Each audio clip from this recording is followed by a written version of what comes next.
है। इससे पहले कि हम अपनी बात आगे बढ़ाएं, आप 1 मिनट 5 सेकंड का ये वीडियो देखिए। हेलो, अस्सलाम वालेकुम। मेरा नाम है आयशा आरिफ खान। अल्लाह से दुआ करती हूँ कि अब दोबारा इंसानों की शक्ल ना दिखाए।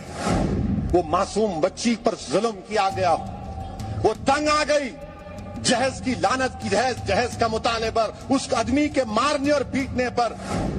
बहुत हो गया। ऐसा कार करने से तो लोग बोलेंगे कि ये खराब थी। इसे जो चाहे भूलना, ऐसा कुछ काम नहीं करना। बस हुआ ना मॉम, बस हुआ। काम मत कुछ भी नहीं थी ना मॉम, मैं बहुत थक गई हूँ। ऑर्डर ऑर्डर ऑर्डर, कृपया शांत रहिए।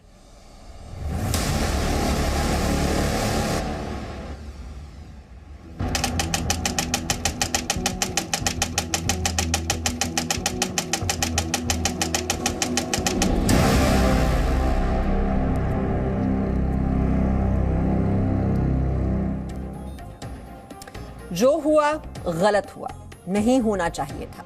आयशा तो चली गई, उसे नहीं जाना चाहिए था, लेकिन उसने इस दुनिया को छोड़कर एक मुहिम को बल दिया है। वो मुहिम है दहेज के विरोध की। अहमदाबाद की आयशा ने अपने ससुराल वालों की दहेज की मांग और पति से परेशान होकर खुदकुशी कर ली। आयशा ने जान देने से पहले वीडियो बनाया।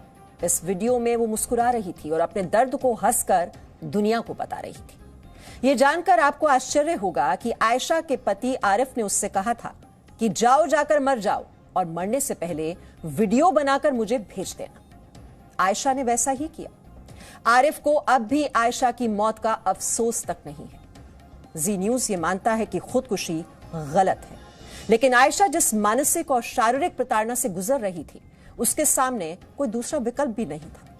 लेकिन इस दुनिया से जाकर आयशा ने दहेज विरोध की एक देशव्यापी मुहिम को फिर से मजबूत कर दिया।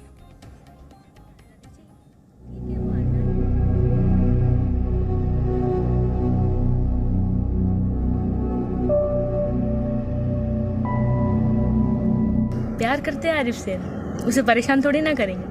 अगर उसे आज़ादी चाहिए, ठीक है, वो आज़ाद रहे। आयशा ने आरिफ से मोहब्बत की थी, निकाह किया था, लेकिन उसे क्या पता था जिस शख्स से उसका निकाह हुआ है वो इंसान के रूप में दहेज का दीमक है, जो उसे आत्महत्या के लिए मजबूर कर देगा। हेलो, अस्सलाम वालेकुम। मेरा नाम है आयशा आरिफ खान और मैं जो भी कुछ करने जा रही हूँ अपनी मर्जी से करना चाहती हूँ। इस पर किसी का दौर या दबाव नहीं है। अब बस क्या कहें, ये समझ लीजिए खुदा की ज़िंदगी इतनी ही होती है और मुझे इतनी ही ज़िंदगी बहुत सुकून वाली मिली। और डियर डैड, यार कब तक लड़ेंगे अपनों से? कैश विड्रॉल कर दो। नहीं करना। ये आयशा लड़ाई के लिए नहीं बनी।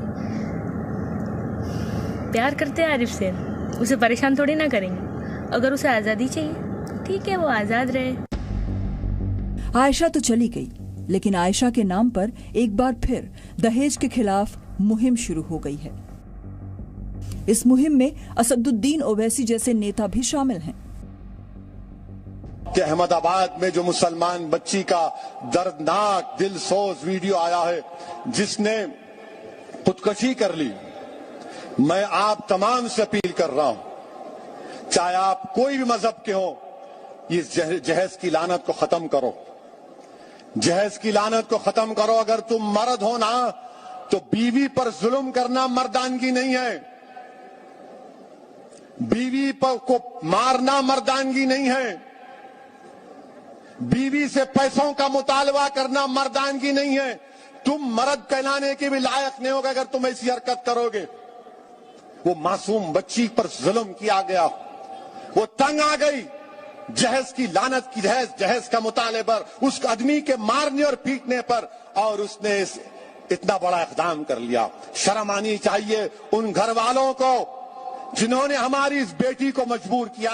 मैं तो अल्लाह से दुआ करूंगी, अल्लाह तुमको गारत करे, तुम लोगों को, हर अगर बाप की तकलीफ तुम नहीं समझ सकते, अगर कोई बाप खबर में जाता है, मैं कई ऐसे लोगों को जानता हूं जो जिंदगी की आखिरी सांसें लेते हैं और अपना हाथ पकड़कर धीमी सी आवाज में कहते हैं, असद साहब बच्ची की शादी है, इंतजाम करा दो, मरने से पहले कुछ हो जाए।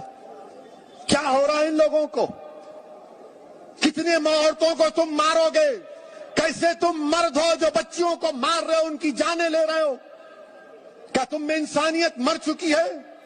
और ऐसे कितने लोग हैं जो अपनी बीवियों पर जुल्म करते हैं, थप्पड़ मारते हैं, जहज का मुतालबा करते हैं, हामिला बीवियों को ढकेलते हैं और बाहर निकलकर अपने आप को बड़ा फरिश्ता कहलाते हैं। अरे याद रखो, तुम दुनिया को धोखा दे सकते हो मगर अल्लाह को नहीं देख सकते।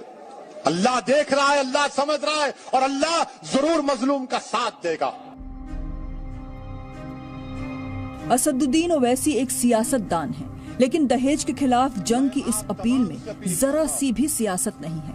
ये स्वाभाविक है। सिर्फ यही नहीं, लखनऊ के इस्लामिक सेंटर ऑफ इंडिया ने भी दहेज के खिलाफ मुहिम चलाने का ऐलान किया है कि दहेज का मुतालबा करना अपने मजहब इस्लाम में, इस्लामी शरीयत में मुकम्मल तौर पे नाजायज है, हराम है, उसकी कतन कोई भी गुंजाइश नहीं है। लिहाजा लोगों से ये भी अपील की जाए कि तमाम लोग मस्जिदों में इस बात का अहद और अज़्म करें कि न अपने लड़कों के निकाह में जहेज लेंगे और न लड़कियों के अपने निकाह में जहेज देंगे। आयशा के परिवार का आरोप है कि आरिफ खान दहेज के लिए उसे प्रताड़ित करता था।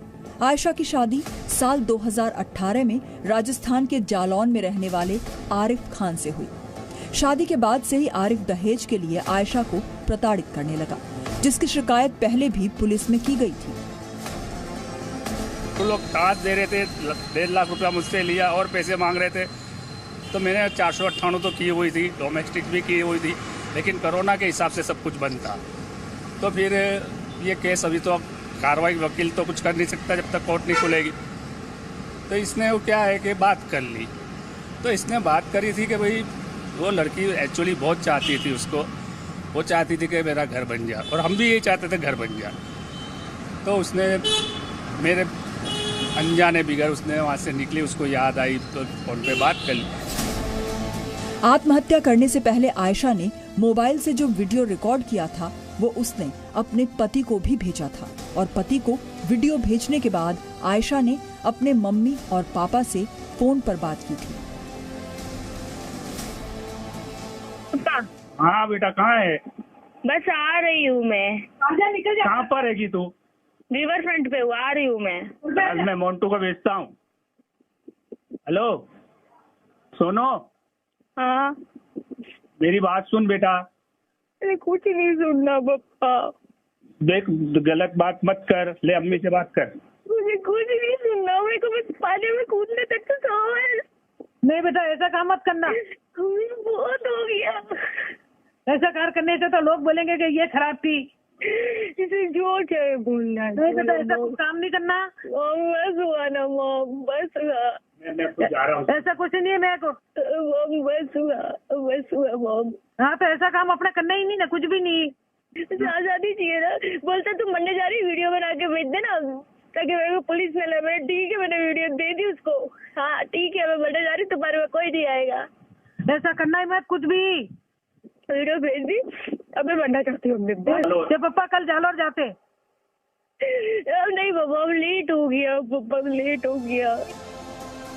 ये बातचीत जैसे ही खत्म हुई, उसके बाद आयशा ने साबरमती नदी में कूदकर अपनी जान दे दी। आयशा का पति आरिफ खान गिरफ्तार हो चुका है, लेकिन ये सवाल सिर्फ आयशा का नहीं है, न ही किसी एक मजहब का। सवाल दहेज का है और दहेज के दीमक से सबको आजादी चाहिए, चाहे वो हिंदू हो या फिर मुसलमान। तो खुद तो जिंदगी से आजाद होगी आयशा, लेकिन दहेज की बेड़ियों में जकड़े समाज को एक संदेश भी देकर गई। ये आंकड़े आपके लिए देखना बहुत जरूरी है। नेशनल क्राइम रिकॉर्ड्स ब्यूरो की एक रिपोर्ट के मुताबिक भारत में दहेज की वजह से हर घंटे एक महिला की मौत होती है। वर्ष 2018 में दहेज उत्पीड़न के मामलों में सजा मिलने की दर सिर्फ 13% है, यानी 87% आरोपी आसानी से बरी हो जाते हैं या फिर उन्हें समय रहते सजा ही नहीं मिल पाती?